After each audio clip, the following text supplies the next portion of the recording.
ባለም ጎሹ እባላለሁ። ብልጽግና 3ኛ ሻምበል ላይ ነው የመጣው። ያው አንደኛ ጋንታ አንደኛ ቲም መሪ ዋና ቲም መሪ ነበርኩኝ። እሺ አመሰግናለሁ። በብልጽግና የነበረህ ሚና ምንድን ነበረ? ፋኖን ለመቀላቀል ወሰንክበት ምክንያት ምንድን ነው? ያው ትክክል ነው። እኔ መጀመሪያም በህወሓቱ ጊዜም ወታደር ነበርኩኝ። ከዛ ከመስቼ ቦርድና ጡረታ ወጣሁ ነኝ። በመንግስት 8000 ይከፈለኛል። በዛ 5200 ይከፈለኛል። ሲደመር ወደ 14000 ደሞዝ በወር በላ ነበረ። ይሁንም እንጂ እኔ ገንዘብ ስፈጠር ምራቁቴን የተፈጠርኩ ገንዘብ አይገዛኝም። እኔ የገባሁበት ዋናው ትጥቅና ስንቅ ነበረ። ትጥቅ እስከማገኝ ነበር አንገቴን ደፍቼ ስኖር የቆየሁትኝ። አሁን ትጥቄ እንደታጠቅኩት ሳምንት ምናምን አልቆየሁም። ልክ መሳሪያዋ ከጄ እንደገባች መሳሪያ ወደው እንደሰጡኝ ቦታ መውጫያን ቦታ ነበረ ሄጄ የገባች ቀን ጀምሮ ለመውጣት ያሰብኩኝ የዛን ቀን ነው ብዬ ያው ቦታ አመቻችቼ ብር ወዲማዶ ቋሪት ብር ወዲማዶ መንደሮች ላይ ጥበቃ ነበር። እነዛን ጥበቃዎች የሆነ ቦታ ላይ ተቀምጬ ስከታተሉ እነዛ ነቅለው ወደ ከተማ ሲገቡ መንገድ ጀመርኩ። ምንም ሳያገኘኝ ወጥቻለሁ። አንድ ቀን ወጥቼ ከቤተሰብ ጋር አደርኩ። በበነጋው ወደዚህ ወደ ወንድሞቼ መጥቻለሁ። በፖለቲካም እዛ በጣም ይሰብኩን ነበረ። የብልጽግና በአመራር የተባሉት እንደ ሻለቃ ስብሰባ ያደርጋሉ። የሚነግሩን ነገር በጣም ፖለቲካቸው በጣም እንትን የናረ ነው። ነገር ግን ያን ሁሉ እኔ ምክንያቱም ከብሔር ብሔረሰቦች እንኳን ተቀላቀየ ከስንት ከ4 ከ5 ብሔር ጋር ተቀላቀየ ስዋጋ ነበር ቀደም በትግሬው ጊዜ። አሁን ግን ምንም አንድ አይነት አማርኛ ከሚዋራ ሰው ጋር ከወንድሞቼ ጋር ለምንድን ነው እንደዚህ የምዋጋው? በቃ ተዚህም በኋላ እኔ ወደ ቤተሰብ ተመለሽ ቤተሰቤንም እየመራሁ ለሀገር እሞታለሁ ከወንድም ጋር እሞታለሁ ምናምን ብዬ እኔ ለመወሰን እንኳን ቢያንስ መሳሪያውን ከታጠኳት 1 ሳምንት ከዛም በላይ ይሆናል። የዛን ቀን ነው ያሰብኩትኝ ቦታ ለመቼ ብሎ ይንታል ጊዜ ከ1 ሳምንት በላይ ፈጅቶብኛል። አሁን ሚሊሻው በምን አይነት ስሜት ውስጥ ነው የሚገኘው? ሚሊሻው ያው ገልጦ ለመናገር በጣም እነሱ ገልጦ ቢናገሩ ስብሰባ ላይ እንኳን እጁን አውጦ ለተናገረ ሰው አመጽ እየተፈጠረበት ምንም ምክንያቱም ሳይታወቅ እንኳን አንዳንድ ሰው አልፎ እየታሰረ ነው ያየነ ያለ። እኔ ግን ብናገርስ ምን ሆናለሁ? ይገርፉኝ ይሆን ወይስ ትጥቅ ያስወርዱኝ ይሆን ብዬ በራሴ በህሊና ያስቤ ምንም ነገር እንኳን ብበደልም እንኳን ከሻምበል መሪ ጌች ይባላል። እኔ ሻምበል መሪ ከሱ ጋር አንድ ቀን መሳሪያ መዞዟር ነው የቀረን።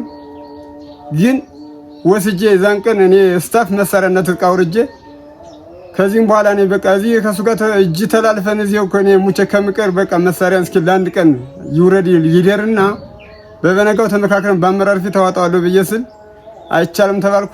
ተያዝኩኝ። መሳሪያን ማውጥቼ ይዤ ያደርኩ። በአመራር ፊት ስንነጋገር ግን ያየች የሚባለው በቃ እኔ ይቅርታ ምንም ስልጠናም እንኳን ብዙም አላውቅም። እኔ ከቤት ብመጣም ሁሉ እኔ አመራር ስለሆንኩ ነው እንጂ እንደዚህ የደፈርኩ ይቅርታ ምናምን አለኝ። ሲጀመር አባሉ በጣም እየተጨቆነ ነው። ግን አፉን ገልጦ አፉን ከፍቶ ለመናገር በጣም አንደበቱና መብቱ እየታፈነ ስለሆነ ከ150% እየቀነሰ ይገኛል። የብልጽግና አመራር የሚሊሻ አባሉ የአድማ በትን ተመሳሳይ ሁሉም በጣምና በጣም ከ150% እየቀነሰ ይገኛል።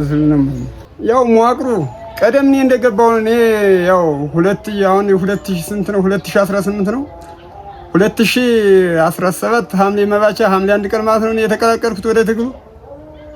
ከዛን ቀን ጀምሮ እስካሁን ስቆይ ግን ቢያንስ ከ2017 ይዞ እስከ 2018 ያለው በጣም ጫና እየተደረገ ይገኛል። ምክንያቱም እኔ እንደሚያሸንፍ አውቀውት ይሁን እነሱም እንደሚሄዱ አውቀውት ይሁን እኛ እንደገባን እኔ እንደተቀላቀልኩ በጥሩ ስነ ምግባር በጥሩ ቀደም በመንግስት ጋር ነበር። ካሁን በመንግስት ጋር እንዴት መጣ? እንዴት አንድ ሰው እንኳን ሳይደውልልኝ የመጣ ሲሉኝ አሁን ምንም አልተደወለልኝም አልኳቸው።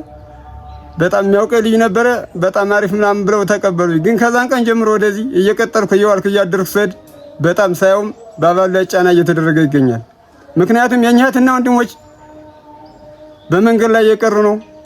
የኛ ወንድሞች መንገድ ላይ እየተገደሉ ነው። በየጫካው እየቀሩ ነው። ስለዚህ ከዚህም በኋላ እኔ ከወንድም ጋር ብሞትም እንኳን ከወንድም ጋር መሞት አለብኝ ብዬ ወደ ትግሉ ከዛ ከብልጽግና አመራር መሳሪያ እንደሰጡኝ ወሰንኩ። የሰጡኝ ዕለት ነው የወሰንኩ። መጥቼ ተቀላቅያለሁ። ግን እየተዋጋን ያለ ነው ከእህትና ከወንድሞቻችን ጋር ነው ከራሳችን ህዝብ ጋር ነው የሚለው ስሜት በእናንተ ዘንድ ይነሳ ነበር ወይ? አባሉ ያነሳ ነበር ወይ? እንደዛ ብለን እንዳናነሳማ እንታፈናለን። ከወንድም ጋርና ከየት ጋር ነው ብለን አቤቱታ ስብሰባ ላይ እንዳንናገር እንታፈናለን። እንደዛ ብለን ብንናገር እንታሰራለን፣ ልንረሸንም እንችላለን። አይተዋግም። እንደው በተናጠል አውርታችሁ አታውቁም?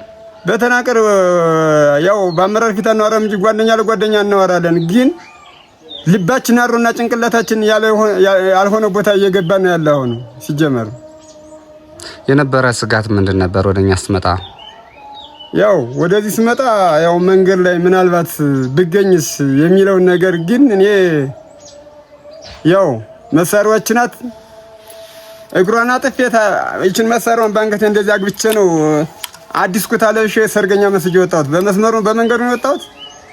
ልክ ወንዙን እንደተሻገርኩ እና እንጃ ትምህርት ቤት ላይ ስደርስ አዲሱን ነጠላ ወረድኩ፣ መሳሪያ እንዳርጀ ያስኩኝ። ምንም ነገር ከዛም በኋላ የደረሰብኝ ነገር የለም። ስወጣም ተደዋውያለሁ። ምንም አንድ አመራር አንድ አባል ምንም ሳያውቅብኝ ምንም አልባነነብኝ። ምንም ስወጣም ተደዋውዬ ነው የወጣሁ። ምንም ነገር ችግር ሳይፈጠርብኝ ከወንድም ጋር ተቀላቅያለሁ።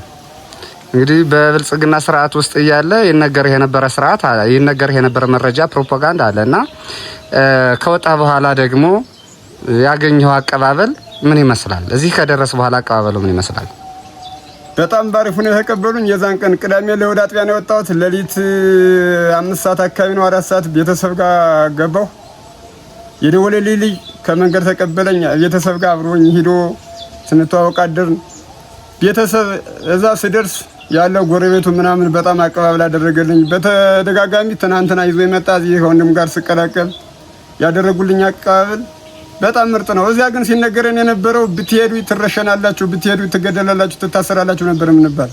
ነገር ግን እዚህ ከመጣ በኋላ እኔ ሳየው ከብልጽግና ስራና ከዚህ ከፋኖ ስራ በጣም የዚህ በጣም ያማረ ነው ብዬ ነው የሚይዘው። ከዚህም በኋላ እኔ እዚህ መጥቼ እንኳን እንደው አመሰግናለሁ እዚህ በሰላም ላደረሰኝ። ከዚህም በኋላ እኔ ከወንድም ጋር ሞታለሁ ነው።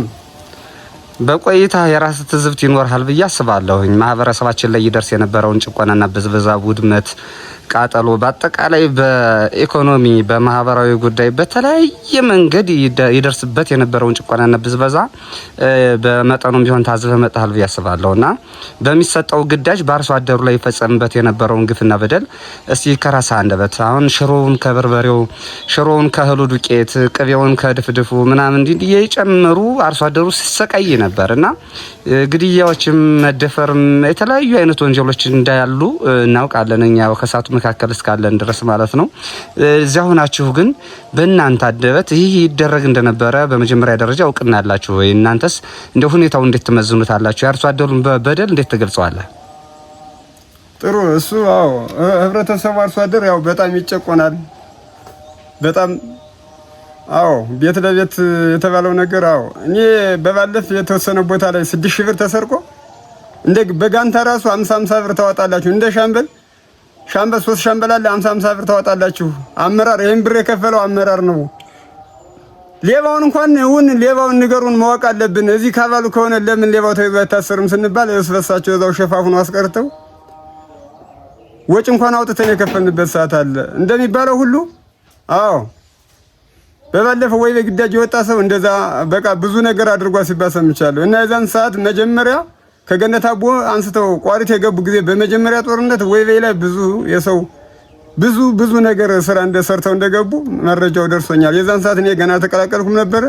መጀመሪያ ብለው ቋሪት እንደገቡ ከገነት አቦ አንስተው ቋሪት የገቡን ሰዓት አሙስ ገበያ ይቨርት ደርሰው ተመልሰው እንደገና እዚህ ማን ተራራ ላይ ነው 2 ቀን ነው 1 ቀን ውሎ ውጊያ ተካሂዶ ነበር። የዛን ሰዓት ወይቬኝ 2 ቀን ነው 1 ቀን አድረው የተመለሱ ሰዓት ወይቬ ላይ ብዙ ነገር አድርገው ተመልሷል ሲባል እንደወሬ ሰምቻለሁ። እንደ ትዝብት ባይኔ ያላየሁት ነው ቢሆንም ማለት ነው። መልካም። ስለዚህ አርሶ አደሩ በዚህ ስርዓት ተላላኪዎች በብልጽግና ሰራዊት እየተመዘበረ መሆኑን የሚያረጋግጥ ስርዓት ነው። ይሄ ጦርነት ፍትሃዊ አይደለም የሚል እምነት አለ ማለት ነው። አዎ ይሄ ጦርነት ሲጀመር መጀመሪያ በወጠሩነት እኮ ጀግናው ፋኖ እያለ ሲያጎለምሰው ነበር። የዛን ጊዜ ጠላትን በጢሙ ደፍቶ ወደ ሀገሩ ሲያስገባለት ቀኝ አዙር ግዛት እንደሚባለው ሁሉ አሁን የገንዛ ወንድሙን አዙሮ ይወጋዋል። የገንዛ እህቱን ይገላል፣ የገንዛ ወንድሙን ያስገድላል። እኔ ሲጀምር ጦርነቱ ፍትሃዊ እንዳልሆነ መቼም ይታወቃል። እሱ አማራን ለማጥፋት ሆነ ብሎ እንደተነሳ እናውቀዋለን ለማለት ነው። ያው ማስተላልፈው አለኝ። መቼም ነገም ዛሬም በቃ እንነጋገራለን። ኑ አገራችንን እንጠብቅ፣ ከወንድሞቻችን ከእናት አባቶቻችን ጋር አብረን እንሙት የሚል መልእክት እናስተላልፋለን። አዎ የፋኖ አባላቶች፣ የህዝብ ገዳፊዎች በሙሉ ያው እስካሁን እዛ በመቆየቴ እናንተ ጋር ኩርፊያ እንዳይኖርብኝ ያው እኔም ይቅርታ እያልኩኝ ከዚህም በኋላ ትግሌን ከእናንተ ጋር እቀጥላለሁ። አመሰግናለሁ።